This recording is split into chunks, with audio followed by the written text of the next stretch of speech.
strong action coming from these players.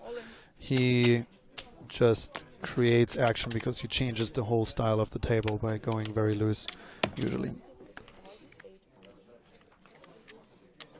So we might see 2 calls here. Stadler opened with the king-queen. Volodko flattered with the 5s. You is shoved with the 8s. And Volodko calls. Well, you has his opponent dominated. Good for you. Do you know what? I don't care if I'm a 4-1 favourite here. I'm getting in against Ivan Volodko. I am not happy in this spot if I am Nanyu. That's right. He's already taking a picture of the possibly last hand he plays. The red triangle of death is in front of his stack. He needs 8s to hold here. And I'm not going to lie to you, I don't like his chances. Yeah, it doesn't feel like 80-19, does it? It doesn't. I just got a feeling about this Volodko guy, like the poker gods are smiling on him today.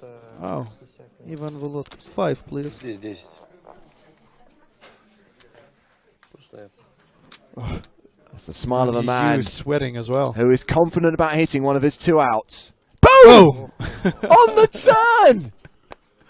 Wow. Oh, come on! Jack or 8 now. But that feels like a 95-5 now. Yeah, Yep. capture it for posterity, Nanyu. Horrible, horrible beat on day 2 of the EPT Sochi main event. Buddy, restarts! Back. Why Very you nice. turn off the camera, man? We'll get a picture of that one. That's the one, really. Expect